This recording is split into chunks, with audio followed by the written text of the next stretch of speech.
You're tuning into Black and White Sports on YouTube. The no-holds-barred truth on sports. The main event starts now. I am back. Rodgers for Black and White Sports 2. Let's talk about Aaron Rodgers. We got a couple of different things out there. We got some NFL, I guess you could say, execs, GMs, etc., that are making comments from uninvolved teams. In other words, teams that are sitting back on the outside looking at the Jets and the Packers situation, and more so Aaron Rodgers, and they're coming out and flat saying what the Packers want for Aaron Rodgers, in their opinion, is not really realistic, okay? And what the Packers want is that 13th pick overall in the first round from the Jets. The Jets don't want to give up that pick, okay? The Jets, to Joe Douglas's credit, and I guess to a lesser extent Robert Saleh, they see this as a second and third day kind of trade, all right, of the NFL draft. Now, the problem is there anything that really causes urgency here? Not really. Unless you want to say maybe the first night of the draft, if the Packers are dead set on getting something on that first night, obviously that could be a bit of a pressure point. But financially, it's actually better for the Packers, or could be, to wait. And this could drag on. Now, Lamar Jackson's still out there. Oddly enough, Matthew Stafford has sort of emerged. But I think the Rams are going to see what happens this year with Stafford. You know, he was injured last year, and I think they want to take a step back and see what's going to happen there. So, I've got a couple of different stories here on Rodgers. Let's get to this one. This is ESPN, and they're talking about the holdup in this whole thing.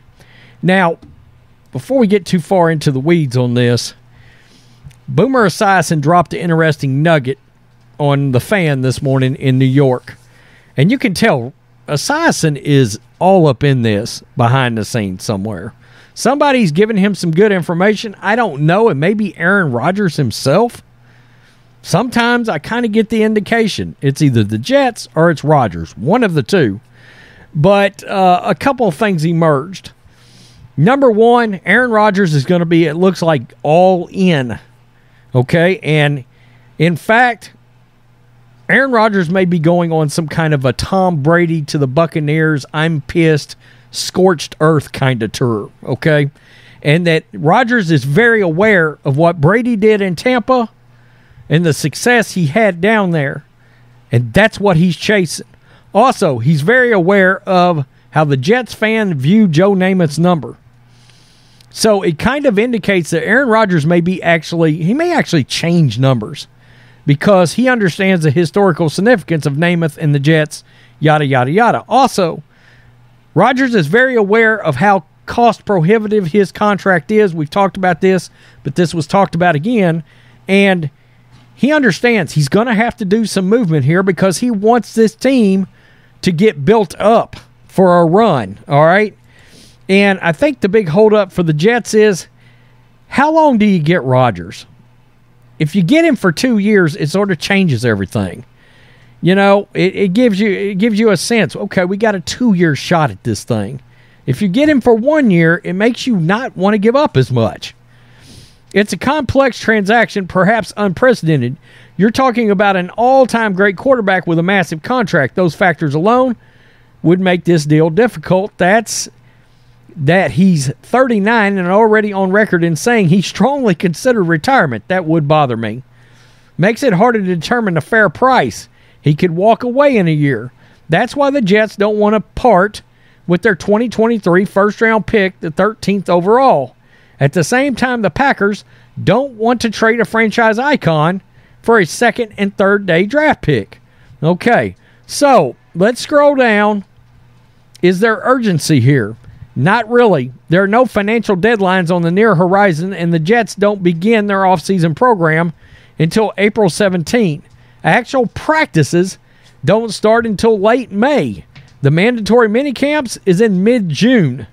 Quote, "It's in everyone's best interest to get it done sooner than later," said former NFL exec Mike Tannenbaum, now ESPN front office analyst. "Typically, you need a deadline. Maybe the offseason program is the first deadline." Now, let's scroll down to see they talk about a pressure point, and it is, of course, the first day of the NFL draft. Now, aren't the Packers getting crushed on the cap by waiting? Not at all. Truth be told, there's a financial benefit to waiting. That could be a problem here, okay, for the Jets anyway and their fans, because you may be really dragging this out. Right now, Rodgers counts $31.6 million on the salary cap. If the Packers trade him before June 1st, his cap charge balloons to $40.3 million, and they could have to carry that for the entire season. Now, here's a big benefit in waiting. If they wait until after June 1 to deal him, the cap hit is spread over 2 seasons. 15.8 this year, 24.5 in 2024. That would give them about $25 million in extra 2023 cap room to help improve areas of the roster. Okay, so, you hear that and you think, the Packers might actually want to wait on this thing all the way to June 1. I mean, if waiting to June 1 automatically frees up $25 million on cap space for other players, that's an enticing kind of, hey, let's hold off to do this, to spread the hit around. Now, uninvolved teams don't see Aaron Rodgers as a first-rounder, and this is the real problem here, okay? According to reports from Albert Breer, this is NBC Sports, some teams uninvolved are skeptical of the return the Packers allegedly desire for Rodgers. They believe he isn't worth an outright first-round draft pick. And in calling around asking teams that are uninvolved what they'd give up, just about everyone said it is a day 2 pick this year, fronting a package with a conditional pick or 2 at the back end. In other words, hey, we'll give you a second this year, and then we'll give you a conditional second for next year, provided Rodgers plays an extra year. Now, if he plays the second year and we get to the AFC Championship game, we'll throw in another conditional third round pick next year. Okay, so in theory, they could end up getting 2 or 3 draft picks out of this. Okay, but they're all second and third day picks. All right, or second day picks. Maybe if everything falls into place and the Jets go to, let's say, the AFC Championship game 2 years in a row. Because I think that's the bare minimum for having this be worth it, is you need to at least get to a championship game. You need to at least give the Jets fans the fire of feeling like the Super Bowl is within touching grasp, right? We have a shot. We're significant in the second most important NFL weekend of the year, which is the championship game weekends. We are involved. All right. Now, of course, the actual goal is to draft or is to win a Super Bowl, right? But they're in such a hard conference, and that's what makes this thing so interesting. Is the fact that they're in the AFC. They know they got to get through Mahomes and Burrow. Who knows if Herbert is going to end up? The Chargers are finally going to get their shit together with Kellen Moore there. What's going to happen with Lamar Jackson? That's the other wild card there. If you're a Jets fan, would you literally think about the Jets running at Lamar? I know that's been thrown around out there, but who the hell wants to give Lamar this guaranteed contract? Yes, he's younger.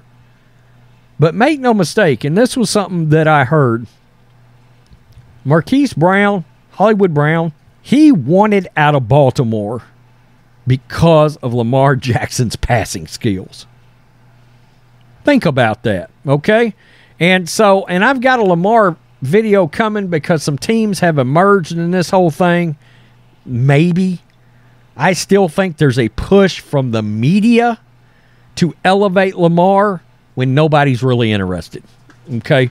We saw that with Kaepernick. We've seen it with Cam Newton in the past.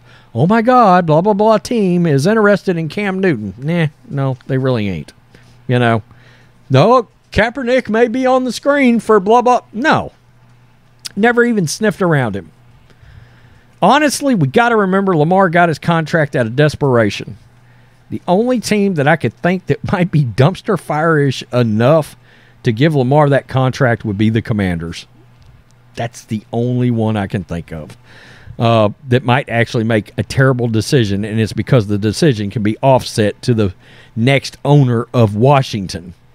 All right, but I'm just throwing that out there because we know as far as quarterbacks go, it's slim pickings for the Jets if they don't get this to happen.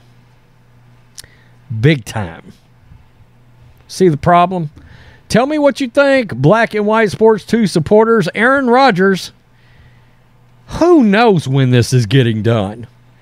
There's reasons all over the place on both sides for this thing to keep dragging on or to even get it done. What still kills me is the Packers seem so hell-bent on getting rid of Rodgers and moving on to Jordan Love. If you've got this opportunity to do that, just pull the trigger and move on with the Packers organization. You've made it clear you don't want Rodgers. I don't get this, really. Because that could get real ugly. The fan base could have turned on you and been pounding the drum for Rodgers to come back. They're not really doing that. You got lucky there. So just trade him. Quit trying to get a first, because I don't think it should be a first. I don't. I think a 2 and a 2, conditional 2, or 3 even, third-round pick, right? I think that's about right. That's about fair. Peace. I'm out. Till next time. Thanks for watching the show. Be sure to like, comment, and subscribe. Be sure to tune in next time on Black and White Sports.